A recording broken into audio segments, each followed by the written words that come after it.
दोस्तों, अगर आप भी सीटेट का एग्जाम देने वाले हैं, बहुत ही कम समय है, आप सभी लोगों को पता है।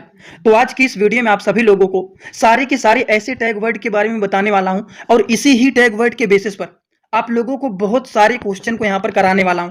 अगर आप लोग एक बार इस वीडियो को पूरा देख लेते हैं, तो मेरा 100% गारंटी है आपका पेपर जिन लोगों का 7 फरवरी को होने वाला है या फिर जिन लोगों का 8 फरवरी को पेपर होने वाला है, तो मेरा 100% गारंटी है, लिख करके ले लो, आपके पेपर बहुत ही बेहतरीन होने वाले हैं। क्योंकि ऐसे-ऐसे टैग वर्ड आप लोगों को यहाँ पर बताने वाला हूँ, जो कि डायरेक्ट आप देखते ही करेक्ट आंसर को चूज़ कर लेंगे कि हाँ, ये आंसर आपका करेक्ट है। और ऐसे वीडियो आप सभी लोगों को एग्जाम के 2 दिन पहले, 3 दिन पहले या फिर 4 दिन पहले देखना चाहिए, क्योंकि ये सारी चीज़ एकदम रटने वाली शब्द होती हैं। और अगर ऐसे शब्द को आप रट लेते हैं, तो आप याद कर लेना कि एकदम अच्छे पेपर आपके होने वाले हैं। और हाँ, ऐसे ही आप सभी लोगों के लिए मैंने 3 से 4 पीपीटी बनाया हुआ है, जिसमें एक सीडीपी के पूरे थ्योरी के बारे में, सबके सिद्धांत के बारे में, एक ट्रिक के बेसिस पर पीडीएफ बनाया गया है। ऐसे ही एक ईवीएस का पूरा कंप्लीट नोट्स बनाया गया है, वो भी पीडीएफ के फॉर्मेट में है। एक ऐसे सीडीपी के पूरे एमसीक्यू क्वेश्चन दिए गए हैं, वो भी एक पीडीएफ है। और एक आपका टैगवर्ड वाला ये पीडीएफ है। अगर आप लोग इस पीडीएफ को लेना चाहते हैं, चारों पीडीएफ को, तो ये चारों पीडीएफ आपको बहुत ही आसानी से मिल जाएंगे। इसी ही वीडियो में आपको एक नंबर दिख रहा होगा, उसी ही नंबर पर मात्र और मात्र 99 रुपए पेमेंट करना है। पेमेंट करके उसी ही नंबर पर आपको व्हाट्सएप पर स्क्रीनशॉट भेज देना है, वहीं पर आपको सारे के सारे पीडीएफ मिल जाएंगे एकदम आसान भाषा में। अगर आप उस पीडीएफ को ले लेते हैं और थोड़ा सा भी पढ़ लेते हैं, तो गारंटी है आपका सीटेट एकदम अच्छे नंबर से क्लियर हो जाएगा। तो जो लेना चाहते हैं उस नंबर आप पे आप कांटेक्ट कर सकते हैं। तो चलिए शुरुआत करते हैं टैग वर्ड के बेसिस पर। सबसे पहला टैग वर्ड है, वो है पॉजिटिव टैग वर्ड। मतलब इन शब्दों में के विकल्प होने पर, अगर मान लीजिए ऐसे विकल्प आपको दिख रहे हैं, तो 99% संभावना रहता है कि वो सही ही होता है, जिसको पॉजिटिव टैग वर्ड बोला जाता है। जैसे कि एग्जाम्पल बात करें, अगर आपको कहीं पर सक्रिय सहभागिता दिख जाता है, अन्वेषण या खोज दिख जाता है, कहीं पर हस्तपरक अनुभव दिख जाता है, या फिर कहीं पर अवसर देने की बात आ जाता है, या फिर कहीं पर विविधता का सम्मान आ जाता है, या फिर कहीं पर मातृभाषा को संसाधन मानना आ जाता है, या फिर कहीं पर वास्तविक जीवन से जुड़ाव की बात आ जाता है, तो इस तरह के वर्ड अगर आपको कहीं भी दिखता है, तो 99% चांस रहता है कि ये जो क्वेश्चन है, ये जो ऑप्शन है आपके, वो करेक्ट ही हैं। तो इसको आप नोट कर लेना। और भी कुछ ऐसे टैग वर्ड होते हैं, जैसे कि अगर मान लीजिए कहीं पर क्रिटिकल थिंकिंग की बात आ जाता है, मतलब कि समालोचनात्मक चिंतन की बात आ जाता है, error as a part of learning की बात आ जाता है, चाइल्ड सेंटर्ड की बात आ जाता है, इंक्लूसिव क्लासरूम की बात आ जाता है, या फिर सीसी मतलब सतत एवं व्यापक मूल्यांकन की बात आ जाता है, जिज्ञासा बढ़ाने की बात कहीं पर आता है, कहीं पर प्रोत्साहित करने की बात आ जाता है, कहीं पर लोकांतरित वातावरण की बात आ जाता है, या फिर कहीं पर क्रिएटिविटी की बात आ जाता है। तो इस तरह के वर्ड अगर आपको ऑप्शंस में देखते हैं, तो ये सारे जो ऑप्शंस होते हैं, 99% चांस रहते हैं कि ये करेक्ट वर्ड हैं। ठीक, तो इसी को बोला जाता है पॉजिटिव टैग वर्ड। तो इन बातों को रट के रखना है। और ऐसे ही अगर मान लीजिए कहीं पर किसी चीज का चर्चा में शामिल करने की बात आ जाता है, लचीलापन की बात आ जाता है, चर्चा में शामिल करने की बात आ जाता है, लचीलापन का बात आ जाता है, अधिसंज्ञान का बात आ जाता है, मतलब अपने सोच के बारे में ही सोचना, अधिसंज्ञान, पार मचान, बच्चे को संकेत या अस्थायी मदद देना हो सकता है, या फिर मान लीजिए कहीं पर समीपक्ष का विकास, जिसको जेड बोला जाता है, वह दायरा जहां बच्चा मदद से सीख सके, कोई भी चीज सीखना हो तो किसी के थ्रू सीख सके, वो होता है क्या, स्क्रैप होल्डिंग। ठीक, समीपस्थ विकास का क्षेत्र, वह दायरा जहां किसी के मदद से सीख सके बच्चा। ठीक, अब देखिए सहयोगात्मक अधिगम, बच्चों का आपस में समूह बना करके सीखना, वो क्या होता है, सहयोगात्मक अधिगम। तो इस तरह के कभी कभी थ्योरी वाले पार्ट भी पूछ लेते हैं कि ये क्या चीज है, बच्चों का आपस में समूह बना करके सीखना, वो क्या होता है, सहयोगात्मक अधिगम। प्रगतिशील शिक्षा क्या होता है, करके सीखना, लर्निंग बाय डूइंग, करने पर आधारित, करके सीखने पर आधारित होते हैं, लर्निंग बाय डूइंग, उसको बोला जाता है प्रगतिशील शिक्षा। वहीं पर अगर कहीं पर लिखा है बहुआयामी बुद्धि, जिसको मल्टीपल इंटेलिजेंस बोला जाता है, यह मानना कि हर बच्चे की काबिलियत अलग क्षेत्र में हो सकती है, एक समान क्षेत्र में सभी लोगों का काबिलियत नहीं हो सकता है, यह होता है बहुआयामी बुद्धि। समझ में आया। उसी तरह से एक होता है वर्ड जिसको बोला जाता है स्व नियमन, सेल्फ रेगुलेशन जिसे बोला जाता है। अब सेल्फ रेगुलेशन क्या होता है, बच्चा जब अपनी पढ़ाई की योजना खुद बनाता है, वो खुद बनाता है कि हमें क्या करना है, हमें क्या नहीं करना है, हमें कब पढ़ना है, कब नहीं पढ़ना है, कितने बजे घूमना है, कितने बजे पढ़ना है, कितने बजे लंच करना है। अगर वो अपनी पढ़ाई की योजना खुद बनाता है सारी चीज़ों को, तो उसको बोला जाता है सेल्फ रेगुलेशन। उसी तरह से एक वर्ड होता है जिसको बोला जाता है खुले अंत वाले प्रश्न, जिसको ओपन इंडेड क्वेश्चन बोला जाता है, जिनके कई सही उत्तर होते हैं, मल्टीपल तरह के आंसर हो सकते हैं। ठीक, विविध प्रतिक्षेप, जिसको मल्टीपल परस्पेक्टिव बोला जाता है। परस्पेक्टिव ये क्या होता है, विशेष दृष्टियों में किसी घटना को अलग अलग नजरियों से देखना, वो क्या होता है मल्टीपल पर्सपेक्टिव। सब एक नज़र से कोई चीज़ को नहीं देखते हैं, सब अपने अपने हिसाब से अलग अलग चीज़ों को देखते रहते हैं। तो इस तरह के जितनी सारे वर्ड आपको दिखा रहे हैं, जैसे कि अर्थपूर्ण अधिगम, ये क्या होता है, जिसे रटा ना जाए समझा जाए, वो क्या होता है अर्थपूर्ण अधिगम होता है। उसी तरह से प्रासंगिक संदर्भ क्या होता है, विषय को बच्चे के आसपास के माहौल से जोड़ना, वो क्या होता है प्रासंगिक संदर्भ।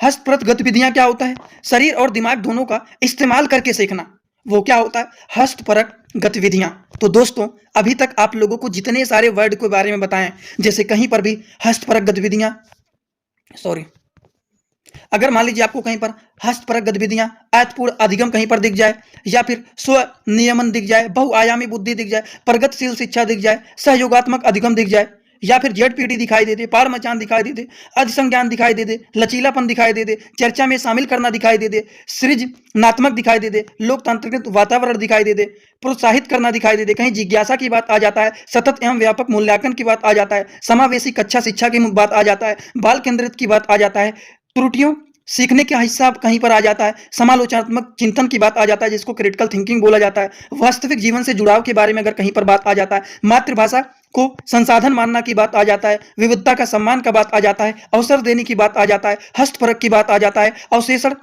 अन्वेषण खोज की बात आ जाता है, कहीं पर सक्रिय सहभागिता की बात आ जाता है। तो 100% गारंटी आप लोग लिख लो, ऐसे जो वर्ड होते हैं ये ज़्यादातर सही ही होते हैं। तो इतने वर्ड को आप लोग रट लो एकदम अपनी जुबान पर, ये सारे पॉजिटिव टैग वर्ड होते हैं। अब हम बात करते हैं निगेटिव टैग वर्ड के बारे में। आगे बढ़ने से पहले एक बार फिर आप लोगों को बताना चाहता हूं, इसी तरह से 3 से 4 पीडीएफ आप लोगों को मैं बनाया हूं, जिसमें पहले वाले पीडीएफ में जीन पियाजे के थ्योरेटिकल सिद्धांत के बारे में, मतलब सीडीपी के थ्योरेटिकल पार्ट वाले चीज़ों को कवर कराया हूं एकदम ट्रिक के बेसिस पर। दूसरे वाले पीडीएफ में आपको ईवीएस का कंप्लीट नोट्स मिलेगा, वो भी हैंड रिटन नोट्स पूरा का पूरा मिलेगा। तीसरे वाले पीडीएफ में बहुत सारे भर भर के एमसीक्यू का सीरीज मिलेगा, और चौथे वाले पीडीएफ में ये जो टैग वर्ड वाले पीडीएफ हैं ये मिलेंगे। इस तरह से आप लोगों को 3 से 4 पीडीएफ मिलने वाले हैं। इस पीडीएफ को लेने के लिए इसी ही वीडियो में कमेंट बॉक्स में जाएंगे, डिस्क्रिप्शन बॉक्स में जाएंगे, वहां पर भी एक लिंक दिख रहा होगा, उस लिंक पर क्लिक करेंगे तो वैसे भी व्हाट्सएप पर पहुंच जाएंगे, या फिर इसी वीडियो के आप स्क्रीन पर देखेंगे एक नंबर दिख रहा होगा, मोबाइल नंबर है, उसी पर आपको व्हाट्सएप करना है। उसी पर व्हाट्सएप क्या करना है, उसी नंबर पर आपको 99 रुपए पेमेंट करना है, मात्र और मात्र 99 रुपए, केवल 99 रुपए पेमेंट करेंगे, सारे पीडीएफ आपके व्हाट्सएप पर तुरंत मिल जाएगा। पेमेंट करके व्हाट्सएप पर स्क्रीनशॉट भेजना है, वहीं पर पूरा का पूरा पीडीएफ भी मिल जाएगा आप लोगों को। और अगर मान लीजिए सीटेट के आप कोई भी वीडियो चाहते हैं, वो भी वीडियो का लिंक डायरेक्ट आपको मिल जाएगा व्हाट्सएप पर पर्सनली, कहीं पर कुछ भी खोजने की जरूरत नहीं पड़ेगा। तो बस मात्र 99 रुपए आपको खर्च करना है, उसी में सारे सीटेट के क्वालिफाई करने वाले सारे इंपॉर्टेंट पीडीएफ आपको मिल जाएगा। मेरा गारंटी है आप सभी लोगों से, अगर आप इस पीडीएफ को परचेज कर लेते हैं तो और कुछ पढ़ने की जरूरत नहीं है। बस बहुत कम समय है तो केवल इतना ही करके जाओ, केवल 3 से 4 पीडीएफ को कम समय में 4 से 5 बार अच्छे से रट करके जाना है। तैयार कर लोगे तो जिंदगी भर के लिए याद हो जाएगा और पेपर में भी कभी नहीं भूलोगे। चलिए बात करते हैं, आपकी मर्जी है, लेना चाहते हैं तो ले सकते हैं, बहुत कम समय है इसीलिए इस तरह के पीडीएफ को मैं बनाया हूँ। अब बात करते हैं कुछ निगेटिव टैग वर्ड के बारे में। निगेटिव टैग वर्ड का मतलब होता है कुछ ऐसे भी वर्ड होते हैं जो कि 99% देखे जाते हैं कि वो क्वेश्चन गलत ही होते हैं। अब आप कहेंगे जैसे, तो चलिए एग्जाम्पल दिखा रहा हूं, आप लोगों को परेशान होने की जरूरत नहीं है। निगेटिव टैग वर्ड, इन शब्दों के विकल्प में होने पर वे विकल्प लगभग में गलत ही माने जाते हैं। 90% चांस रहता है कि ये गलत ही होते हैं। जैसे कि अगर कहीं पर केवल बात आ जाए, ही बात आ जाए, मात्र बात आ जाए, सिर्फ बात आ जाए कि यही ही है, मात्र यही होगा, सिर्फ यही होगा, केवल यही है, मतलब ये आपका गलत है। कहीं पर रटने की बात आ जाता है, कहीं पर याद करने की बात आ जाता है, कहीं पर कंठस्थ करना, ठीक। तो अगर रटने की बात आता है, याद करने की बात आता है, कंठस्थ करने का बात आता है, तो ऐसे वर्ड लगभग में गलत ही होते हैं। 99% चांस होते हैं कि ये गलत ही होता है। व्याख्यान विधि की बात आ जाता है, मानकीकृत परीक्षण की बात आ जाता है, दंड देने की बात आ जाता है, सजा की बात आ जाता है, भय का बात आ जाता है, ग्रेड, अंक, रैंक देना, इस तरह की अगर बात आ जाते हैं, निष्क्रिय श्रोता की बात आ जाता है, या फिर मान लीजिए कहीं पर भेदभाव, अलगाव, पृथक्करण की बात आ जाता है, कठोर अनुशासन की बात आ जाता है, पाठ्य पुस्तक केंद्रित की बात आ जाता है, शिक्षक केंद्रित की बात आ जाता है, त्रुटियों को अनदेखा करने की बात आ जाता है, रोजगार, व्यावसायिक शिक्षा के लिए अगर बात आ जाता है, सीमित करना की बात आ जाता है, उच्च शिक्षा की तैयारी के लिए अगर बात कहीं पर आ जाता है, या फिर किसी वर्ड में मान लीजिए कलन विधि पर जोर देने की बात आ जाता है, वेधन और अभ्यास की बात आ जाता है, लैंगिक पक्षपात की बात आ जाता है। तो इस तरह के जो वर्ड होते हैं 99% चांस होते हैं कि ऐसे वर्ड गलत ही होते हैं। तो इसमें आपको सोचना ही नहीं है, ऐसे वर्ड को तुरंत साइड कर देना है कि हाँ ये ऑप्शन आपका गलत है। अब देखिए कुछ ऐसे वर्ड भी गलत होते हैं और इनके थोड़े से थ्योरी को भी आपको समझ लेना चाहिए। जैसे कि अभिसारी की चिंतन बात आ जाता है। अब अभिसारी चिंतन का मतलब क्या होता है? लकीर का फकीर होना, सिर्फ एक ही उत्तर की ओर सोचना, इसको अभिसारी चिंतन बोला जाता है। कलन विधि, गणित में रटे रटाए स्टेप को फॉलो करना। ऐसे जो वर्ड आपको दिखेंगे मतलब ये गलत ही हैं, क्योंकि इसका मतलब क्या है? कलन विधि का मतलब क्या है? गणित में रटे रटाए स्टेप को फॉलो करना, माइंड का यूज नहीं करना, थिंकिंग नहीं करना। ऐसे वर्ड क्या होते हैं? गलत होते हैं। और देखिए योग्यता के आधारित समूहीकरण, तेज बच्चों को अलग और कमजोर बच्चों को अलग बिठाना, क्या ये सही बात है? तो इस तरह के वर्ड क्या होते हैं? गलत होते हैं। लेबलिंग, लेबलिंग का मतलब क्या होता है? बच्चों को कमजोर या मंद बुद्धि का ठप्पा लगाना कि ये बच्चा कभी जिंदगी में आगे बढ़ ही नहीं सकता, ये बच्चा कभी ये काम कर ही नहीं सकता, ये बच्चा कभी इस चीज को सीख ही नहीं सकता। क्या इसका ठप्पा लगाना सही होता है? लेबलिंग करना सही होता है? बिल्कुल नहीं, गलत है। पुरस्कार का लालच, वेधन और अभ्यास, व्याकरण के नियम, उसी तरह से आप थ्योरी आप थोड़ा बहुत वीडियो को रोक करके पढ़ लेना आप लोग। जैसे कि अमूर्त से मूर्त, समृद्ध आधारित, जैसे अगर वर्ड आपको दिख जाते हैं मतलब ऐसे क्वेश्चन आपके गलत हैं। अब आप लोग सोच रहे होंगे कितनी सारी बात तो बता दिए, ये सारे जो बात बताए हैं अभी तक आप लोगों को, ये सारे क्या हैं? निगेटिव टैग वर्ड हैं। मतलब अगर ऐसे वर्ड आपको दिख जाता है तो आपको देखते ही काट देना है कि ये एकदम गलत है।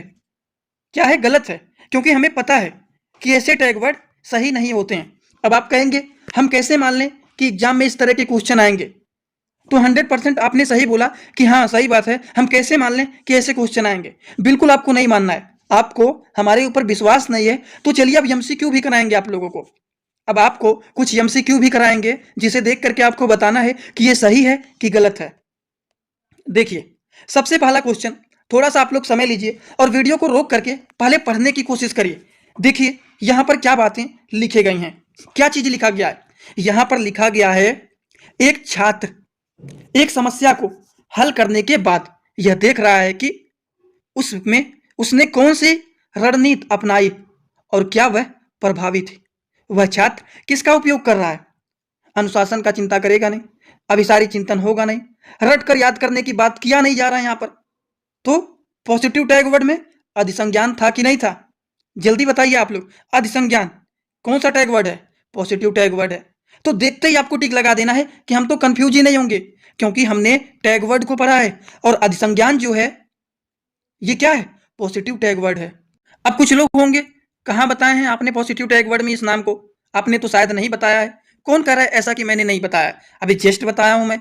देखिए पॉजिटिव टैग वर्ड मतलब सकारात्मक शब्द में क्या बताए हैं?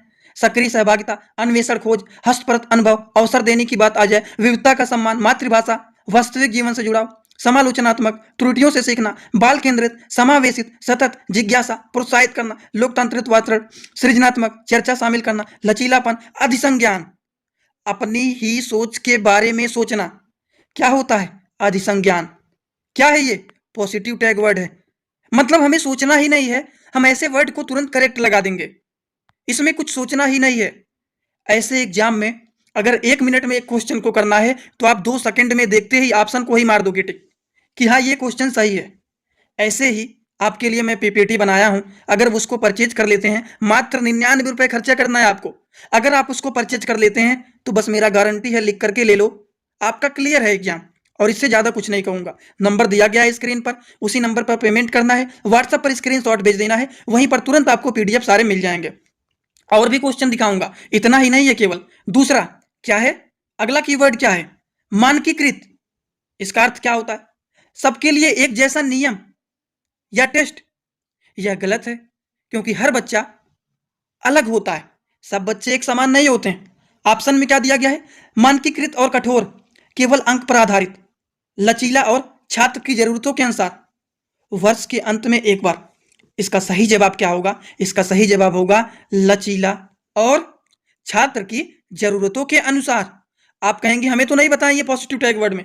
क्यों नहीं बताएं? ये बिल्कुल सही है, इसमें कुछ सोचना ही नहीं है, क्योंकि अभी जस्ट मैंने आपको बताया है, जस्ट मैंने बताया है, क्या बताया? अधिसंज्ञान के ऊपर ही बताया है लचीलापन। तो ये कहाँ भूल रहे हैं आप? सही है कि नहीं सही है? बिल्कुल सही है। हमें इसमें सोचना ही नहीं है, क्योंकि ऐसे वर्ड में हमें बिल्कुल भी नहीं सोचना है। तो 2 क्वेश्चन से समझ में आया कि हमने जो बताया है उसी पर सारे टैग वर्ड आपको मिलने वाले हैं। और क्वेश्चन देख लेते हैं। पार मचान के बारे में बात आ जाता है, स्क्रैप फोल्डिंग के बारे में बात आ जाता है, जैसे कि बच्चों के आसार नहीं बताना, बच्चों के अनुसार नहीं बताना, बल्कि वहां हिंट देना जहां वहां पर अटक रहे हैं। अगर मान लीजिए हमें कहीं पर डाउट आ रहा है तो उस डाउट को सॉल्व करना, उस डाउट पर हमें हिंट देना कि इस तरह से बच्चों को समझाना है। तो बच्चों को भ्रमित कर रहा है, उसे सजा दे रहा है, स्क्रैप फोल्डिंग प्रदान कर रहे हैं, उसका मूल्यांकन कर रहे हैं। तो पॉजिटिव टैग वर्ड में कौन सा वर्ड बताएं? जल्दी से बताइए। स्क्रैप फोल्डिंग, इसको भूलना ही नहीं है। ठीक, इसका फोल्डिंग, इसको पार बोलते हैं, मचान बोलते हैं। ठीक, बिल्कुल सही बात है। अन्वेषण, पूछताछ, इंक्वायरी बेस्ड लर्निंग की बात आ जाता है तो हमें सोचना ही नहीं है, हमें देखते ही आंसर लगा देना है कि छात्रों को एक बीज बोने और उनकी बुद्धि का अवलोकन करने को कहना। वो क्या होता है? वो होता है अन्वेषण करना, पूछताछ। बच्चे को जवाब देने के बजाय उसे खोजने पर मजबूर करना। समझ में आया आप लोगों को? इसका सही जवाब क्या है? इसका सही जवाब है ऑप्शन सी। इसी तरह से बात करते हैं कलन विधि के बारे में। अब इसको आप लोग आराम से वीडियो को रोक करके पढ़ना, सिर्फ फार्मूले लगा देना है और कुछ नहीं लगाना है। इसका सही जवाब क्या होगा? इसका सही जवाब होगा बच्चों की विचार प्रक्रिया का गणितीयकरण करना। इसका सही जवाब होगा। इसी तरह से हम बात करते हैं अवलोचनात्मक के बारे में, समालोचनात्मक चिंतन के बारे में। क्रिटिकल थिंकिंग हम लोगों ने कहां पर पढ़ा है? बताइए जल्दी से। क्रिटिकल थिंकिंग की बात किया जा रहा है सामाजिक विज्ञान की कक्षा में। विज्ञापन पढ़ाते समय शिक्षक को किस पर ध्यान देना चाहिए? यह है आपका क्वेश्चन। इसका सही जवाब क्या होगा? विज्ञापनों के पीछे छपे संदेश और उनके प्रभाव का आलोचनात्मक विश्लेषण करने पर। मतलब इसका ऑप्शन बी जो होगा वो होगा करेक्ट। अगले क्वेश्चन के बारे में बात करते हैं। प्राथमिक स्तर पर भाषा सीखने सिखाने के लिए सबसे महत्वपूर्ण क्या है? चारों ऑप्शन को देखिए, सारे टैग वर्ड को दिमाग में घुमाइए और जल्दी से बताइए इसका सही जवाब क्या होगा। कीवर्ड वैसे एकदम ऊपर आपको देखने को मिल जाएंगे, कीवर्ड सारे यहाँ पर अटैच कर दिया हूं, लेकिन आपको थोड़ा सा दिमाग लगा करके सोचना है। इसका सही जवाब होगा समृद्ध भाषिक परिवेश। मतलब इसका ऑप्शन बी जो है वो है करेक्ट। अगला क्वेश्चन क्या है? क्या दिया गया है? कीवर्ड इसका है वैकल्पिक अवधारणाएं। क्वेश्चन दिया गया है विज्ञान की कक्षा में बच्चों की वैकल्पिक अवधारणाओं के प्रति शिक्षक को क्या करना चाहिए? बच्चों को डांटना चाहिए कि वो गलत सोच रहे हैं, उन्हें अनदेखा कर देना चाहिए, या फिर पाठ्य पुस्तक को सही भाषा में रटवा देना? रटवाना बिल्कुल नहीं है, उन्हें अनदेखा बिल्कुल नहीं करना है, बच्चों को डांटना भी नहीं है, क्योंकि ये सारे निगेटिव टैग वर्ड हैं। तब क्या होगा? जो बचा है वही होगा। इन अवधारणाओं को साझा करने का अवसर देना चाहिए, उन पर तर्कपूर्ण चर्चा करना चाहिए, जिससे बच्चों को सारी बातें एकदम अच्छे से समझ में आ जाए। इसी तरह से हम बात करते हैं समावेशी शिक्षा के बारे में, समावेशी शिक्षा के टैग वर्ड के बारे में। अब देखिए इसके क्वेश्चन कैसे पूछे गए हैं। क्वेश्चन तो बहुत ही अच्छे हैं, बहुत मजा आता है ऐसे क्वेश्चन करने में। एक समावेशी कक्षा में शिक्षण अधिगम सामग्री, जिसको 60 वर्ड में TLM बोला जाता है, ये कैसी होनी चाहिए? केवल महंगी और आधुनिक। केवल आ गया मतलब हमें इसको कट कर देना है। केवल पाठ्य पुस्तक पर आधारित, बिल्कुल गलत। केवल क्यों आया है? ओनली वर्ड आया, हम काट देंगे तुरंत। हमें बिल्कुल भी नहीं सोचना है ये सही है कि गलत है, ये सही है कि गलत है, हमें सोचना ही नहीं है। केवल वर्ड यहां पर भी आया काट दिए, केवल वर्ड यहां पर भी आया काट दिया, केवल यहां पर भी आया काट दिया, मतलब तुरंत सही जवाब आपका निकल करके सामने आ गया। हम कुछ पढ़ेंगे ही नहीं। ऐसे क्वेश्चन में 1 मिनट क्या 1 सेकंड केवल लगेगा। 1 सेकंड में आप ऐसे क्वेश्चन कर लोगे। अगला क्वेश्चन क्या है? निष्क्रिय टैग वर्ड के बेसिस पर क्वेश्चन आया हुआ है। जैसे कि क्या आया हुआ है? शिक्षण की कौन सी विधि सबसे कम प्रभावी है? जल्दी से बताइए, चारों ऑप्शन को पढ़ करके आप जल्दी से बताइए इसका सही जवाब क्या होगा। इसका सही जवाब होगा शिक्षक के द्वारा केवल व्याख्या देना, जहां छात्र निष्क्रिय श्रोता हो। अब यहां पर 99% स्टूडेंट गलत करेंगे। 1% में ऐसे क्वेश्चन आते हैं, ये आपका 1% में ऐसे क्वेश्चन आएंगे जहां पर केवल वर्ड वाला क्वेश्चन आपका सही जा रहा है, नहीं तो ऐसे क्वेश्चन जल्दी सही नहीं जाते हैं। अब ये जो क्वेश्चन आया हुआ है, ये स्टूडेंट को कंफ्यूज करने के लिए आया है, लेकिन अगर आप इसके पैसिव निष्क्रिय वाले कीवर्ड को पढ़ लेंगे तो आप नहीं भूलेंगे। तो कीवर्ड भी याद रखना है। समझ में आया? उसी तरह से बहुभाषिकता, बहुभाषिकता के बारे में हम बात करें तो इस पे जो क्वेश्चन आया हुआ है, ये क्या है? प्राथमिक स्तर पर बच्चों की मातृभाषा का उपयोग करना एक बड़ी बाधा है, एक महत्वपूर्ण संसाधन है, पूरी तरह प्रतिबाधित होना चाहिए, शिक्षक का अपमान है। सही जवाब क्या है इसका? जल्दी से आप बताइए, इसका करेक्ट आंसर क्या होगा? इसका करेक्ट आंसर होगा एक महत्वपूर्ण संसाधन। सही जवाब इसका ऑप्शन बी है। इसी तरह से हम बात करते हैं अवलोचनात्मक चिंतन के टैग वर्ड के बारे में। यहाँ पर लिखा गया है, सामाजिक विज्ञान की एक शिक्षिका चाहती है कि उसके छात्र मीडिया के प्रभाव को समझें। कौन सा कार्य सबसे उपयुक्त है? सारे ऑप्शन को आप पढ़िए और जवाब दीजिए। दो अलग अलग अखबारों की एक ही खबर की रिपोर्ट का विश्लेषण करना, उनको अंतर समझाना, इसका सही जवाब होगा ऑप्शन बी। इसी तरह से हम बात करते हैं अगले क्वेश्चन की। अगला जो क्वेश्चन है दोस्तों, खुला अंत वाले प्रश्न। इसके क्वेश्चन यहाँ पर दिए गए हैं, छोटे कर दिए हैं। क्वेश्चन दिया गया है, विज्ञान शिक्षक को कक्षा में किस प्रकार के प्रश्न को पूछना चाहिए? जल्दी से आप इसका सही जवाब बताइए, क्या हो सकता है इसका सही जवाब? जो बच्चों को विभिन्न दिशाओं में सोचने और समाधान खोजने के लिए प्रेरित करता है। सोचने, अगर थिंकिंग की बात करें और खोजने की बात करें, रिसर्च की बात करें, तो अगर कहीं पर खोज की बात आ जाए, सोचने की बात आ जाए, मतलब ऐसे क्वेश्चन सही होते हैं, ऐसे ऑप्शन। तो बस हम ऐसे ऑप्शन को देखते ही करेक्ट लगा देंगे। पोर्टफोलियो के बारे में अगर बात आ जाता है, जैसे कि क्वेश्चन है, बच्चे की क्रमित प्रगति को मापने के लिए सबसे विश्वसनीय उपकरण क्या है? लिखित परीक्षा है कि गृह कार्य है कि पोर्टफोलियो है कि मौखिक प्रश्न है? जल्दी से आप लोग बताइए क्या है? तो पोर्टफोलियो है, क्योंकि हम लोगों ने इसको ऑप्शन में कीवर्ड में पढ़ा हुआ है। पोर्टफोलियो का अर्थ क्या होता है? बच्चों के पूरे साल के बेहतरीन कामों का एक कलेक्शन फाइल। यह दिखाता है कि वह बच्चे ने धीरे धीरे करके प्रगति की है, धीरे धीरे करके सीखा है, उसी को पोर्टफोलियो बोला जाता है। अगला जो सवाल है वह है लैंगिक रूढ़िवादिता। अब आप क्वेश्चन को पढ़िए, क्वेश्चन क्या दिखा गया है, सारे क्वेश्चन को आप थोड़ा बहुत दिमाग लगा करके पढ़िए। वैसे इस क्वेश्चन का जो करेक्ट आंसर होगा वो छात्रों को डराने का नहीं होगा, कहानी सुनाने का नहीं होगा। इसका सही जवाब होगा लैंगिक रूढ़िवादिता। ऐसे अगले क्वेश्चन की ओर आगे बढ़ते हैं, वो है अभिसारी चिंतन। अभिसारी चिंतन के बारे में बात करें, इसके क्वेश्चन क्या आए हुए हैं? कौन सी गतिविधि बच्चों की सृजनात्मक को रोकती है, क्रिएटिविटी को रोकती है? इसका सही जवाब क्या होगा? तथ्यों को ज्यों का त्यों याद करना और अभिसारी चिंतन करना। चिंतन की बात आ जाता है तो हम देखते ही उसको लगा देंगे कि वो ऑप्शन आपका बिल्कुल ही करेक्ट है। आइए बात करते हैं अगले क्वेश्चन की। ऐसे ही आपको भर भर के ऐसे ऐसे पीडीएफ मैं दे दूंगा, बस आपको केवल 99 रुपीज खर्च करना है। जो नंबर दिख रहा है उसी पर जाके आपको सीधा सीधा पेमेंट करना है, और पेमेंट करने के बाद व्हाट्सएप पर आपको सीधा पेमेंट का स्क्रीनशॉट भेज देना है और कुछ नहीं करना है। जो आप 99 का पेमेंट करेंगे और इसी नंबर पर व्हाट्सएप पर आकर के पेमेंट का स्क्रीनशॉट भेज देना है और लिख देना है सीटेट पीडीएफ्स। सारे पीडीएफ आपको तुरंत मिलना शुरू हो जाएंगे व्हाट्सएप पर, और इनके वीडियोज भी भेज दिए जाएंगे आपको व्हाट्सएप पर। कुछ भी खोजने की जरूरत आपको पड़ेगा ही नहीं। चलिए सक्रिय अन्वेषण के बारे में हम बात कर लेते हैं। सक्रिय अन्वेषण का मतलब क्या होता है? बच्चा खुद जासूस की तरह चीजों को खोलकर, प्रयोग करके या सवाल पूछ करके सीखता है, उसको क्या बोलते हैं? Active exploration. क्वेश्चन क्या आया हुआ है? प्राथमिक स्तर पर ईवीएस सीखने का सबसे अच्छा तरीका क्या है? जल्दी से बताइए आप लोग। सही जवाब होगा बच्चे को पर्यावरण के साथ सक्रिय अन्वेषण का अवसर देना। अवसर देने की बात अगर दिख जाए तो सही है। कठिन शब्दों, उसके बाद टीवी चैनल देखना, याद करना, रटना, ये सारी गलत बात है। ठीक, अवसर देना सही बात है। बस कीवर्ड हमने पढ़ा है, हमें सारी बातें याद है। अगला क्वेश्चन क्या है? अगला जो क्वेश्चन है, एक छात्रा किसी समस्या को हल करने के बाद अपनी स्वयं की रणनीति पर चिंतन कर रही है कि उसकी कहाँ गलती है, वह किस कौशल का उपयोग कर रही है। बच्ची कोई भी चीज कर रही है, उसमें चिंतन कर रही है कि वो कहां पर गलती की है। रट कर याद करना गलत है। अनुकरण, ये भी गलत लग रहा है। निष्क्रिय स्वरण क्या है? गलत है। जब हमें एक टैग वर्ड दिख गया अधिसंज्ञान का, तो बस हमें कुछ पढ़ना ही नहीं है। बिल्कुल सही है ऑप्शन बी आपका। बस अगला क्या है? अगला क्वेश्चन क्या है? एक बच्चा पहेली को हल करते समय अटक जाता है। शिक्षक उसे आधा हल किया हुआ उदाहरण देता है, उसे संकेत देता है कि इसको क्या कहेंगे। बच्चे को भ्रमित कर रहे हैं, सजा देना, पार मचान, स्क्रैप फोल्डिंग। मेरे दोस्तों, बस हमें कहीं पर सोचना ही नहीं है।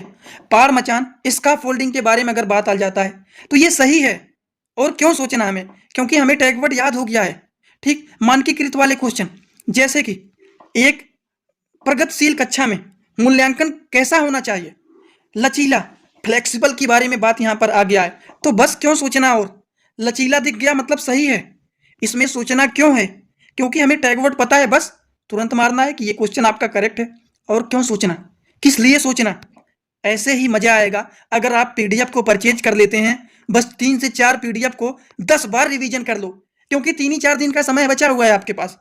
एग्जाम के एक दिन भी अगर आप इस पीडीएफ को ले लेते हैं और अच्छे से पढ़ लेते हैं और एग्जाम में जाओगे तो इस तरह से स्माइल करते हुए आओगे, किसी का फेस पर इस तरह का स्टिकर नहीं बना रहेगा, सब हंसते हुए ही आएंगे कि हाँ लास्ट में ही मिला, देर में ही मिला, लेकिन दुरुस्त चीज मिला, ऐसे कहते हुए आप लोग आएंगे। ये लिख करके ले लो आप लोग।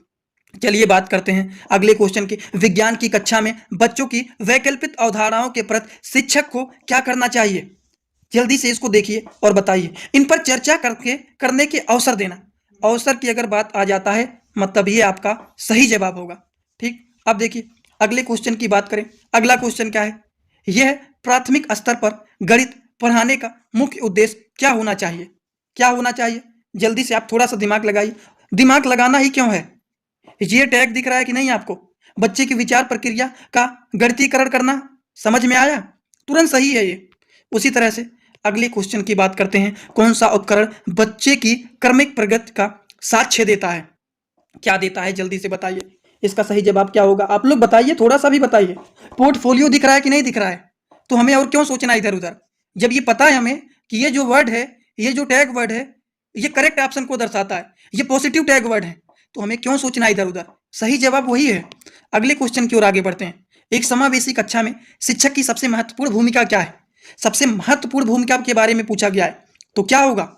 एक, यह सुनिश्चित करना कि प्रत्येक बच्चों को अपनी क्षमता को प्रयास करने का अवसर मिले। अवसर की बात दिखा कि नहीं दिखा? तो सही है ना, यहां पर हमें सोचना क्यों है? ये सही है बस। अगले क्वेश्चन की ओर आगे बढ़ते हैं। एक शिक्षक सौर मंडल पढ़ाने से पहले छात्रों से उनके द्वारा रात में दिखे गए आसमान के बारे में चर्चा करता है, वह किस शिक्षण सूत्र का पालन कर रहा है? इसका सही जवाब क्या होगा? इसका सही जवाब होगा ज्ञात से अज्ञात। इसका सही जवाब क्या होगा? इसका सही जवाब होगा ज्ञात से अज्ञात। बात करते हैं अगला क्वेश्चन। अगला क्वेश्चन है वो क्या है? अगले क्वेश्चन की बात करें हम तो यह है, एक कक्षा में बच्चों की व्यक्तित्व विभिन्नताओं को पूरा करने के लिए शिक्षक को क्या करना चाहिए? क्या करना चाहिए? विभिन्न प्रकार के शिक्षण अनुभव और गतिविधियों का उपयोग करना चाहिए, बस। और क्या करना चाहिए? बस। सही जवाब यही है। चलिए बात करते हैं अगले क्वेश्चन की। अगला क्वेश्चन है, एक बच्चा बी को डी पढ़ता है और उसे पढ़ने में कठिनाई होती है, वह किससे ग्रसित है? किससे ग्रसित है? बताइए आप लोग। वह है डिसलेक्सिया से ग्रसित है। सही जवाब ऑप्शन सी है इसका। अगले क्वेश्चन की ओर आगे बढ़ते हैं। सक्रिय सहभागिता, इस टैग वर्ड पे कैसे क्वेश्चन आ जाते हैं देखते हैं। प्रभावी अधिगम के लिए छात्र को कैसा होना आवश्यक होता है? कैसा होना आवश्यक होता है? बच्चा एक्टिव होना चाहिए, सक्रिय होना चाहिए, बच्चा जिज्ञासु होना चाहिए, यही है ना? क्या चीज है? सक्रिय सहभागिता का मतलब होता है, एक्टिव पार्टिसिपेशन का मतलब होता है बच्चा क्लास में सिर्फ मूर्त बन के ना बैठे, मूर्ति बन करके ना बैठे कि क्लास में क्या चल रहा है क्या नहीं चल रहा है हमें उससे कोई मतलब नहीं है, बल्कि वह सवाल पूछे, चर्चा करे कि सर आखिर ऐसा क्यों होता है, आखिर ऐसा क्यों बनाया गया है, आखिर इसे ये क्यों कहते हैं। चर्चा करे, काम में हाथ बटाए, उसको एक्टिव पार्टिसिपेशन बोलते हैं। शांत और आज्ञाकारी नहीं होते हैं, डरने वाला नहीं, रटने में माहिर नहीं चाहिए, सक्रिय होना चाहिए और जिज्ञासु होना चाहिए, उसके अंदर जिज्ञासा होना चाहिए सीखने की। समझ में आया? अगले क्वेश्चन की और आगे बढ़ते हैं। प्रगतिशील शिक्षा में आकलन के बारे में क्या गलत है? गलत के बारे में पूछा गया है, तो बताइए। यह केवल वर्ड, गलत के बारे में पूछा गया है, क्या गलत है? तो केवल वर्ड आ गया, मतलब ओनली वर्ड हमेशा निगेटिव टैग वर्ड होते हैं। तो क्या गलत है पूछा गया है, और जो गलत है उसी को छांटना है। और हम लोगों ने केवल वर्ड को पकड़ लिया तो कुछ नहीं पढ़ेंगे, बस ये क्वेश्चन आपका सही है और यहाँ पर लिखा जो गलत है उसी को करेक्ट करना है, तो हम तुरंत इसी को लगा देंगे। ऑप्शन बी है आपका करेक्ट। और इसी तरह से आज का वीडियो आप लोगों का होता है यहाँ पर कंप्लीट। और जितने भी सारे लोग सीटेट में अच्छे नंबर से पास होना चाहते हैं उनके लिए 3 से 4 पीडीएफ बनाए गए हैं। वो चारों पीडीएफ जैसे कि एक में ईवीएस का कंप्लीट नोट मिलेगा, एक में आपको जीन पियाजे हो गए, कोहलबर्ग हो गए, उनके सिद्धांत हो गए, सबके आप लोगों को ट्रिक वाले पीडीएफ मिलेंगे। तीसरा आप लोगों को एक बनाया गया है, उसमें सारे सीडीपी के एकदम भर भर के हम जान रहे हैं बहुत सारे एमसीक्यू के क्वेश्चन मिलेंगे। और एक जो है आज का जो क्लास चल रहा है वो टैग वर्ड वाले पीडीएफ मिलेंगे। ये सारे पीडीएफ आप लोगों को जो स्क्रीन पर नंबर दिख रहे हैं उसी नंबर पर आपको सीधा सीधा 99 रुपए पेमेंट करना है, और पेमेंट करके सीधा सीधा इसी नंबर पर व्हाट्सएप पर जाना है। इस पेमेंट का स्क्रीनशॉट भेज देना है 99 रुपए का, और लिख देना है सीटेट पीडीएफ्स, सीटेट पीडीएफ्स। बस 99 रुपए में आपका सीटेट क्लियर हो जाएगा। अब इससे ज़्यादा कुछ नहीं कर सकता हूं, क्योंकि गारंटी के बेसिस पर सारे क्वेश्चन भी कराया हूं। आज का वीडियो यहीं पर होता है कंप्लीट। जितने भी सारे लोग सीटेट का एग्जाम देना चाहते हैं वो सारे लोग इस पीडीएफ को परचेज करें और इस वीडियो को ज़्यादा से ज़्यादा अपने सारे दोस्तों के पास शेयर जरूर करें। Thanks for watching my video. Like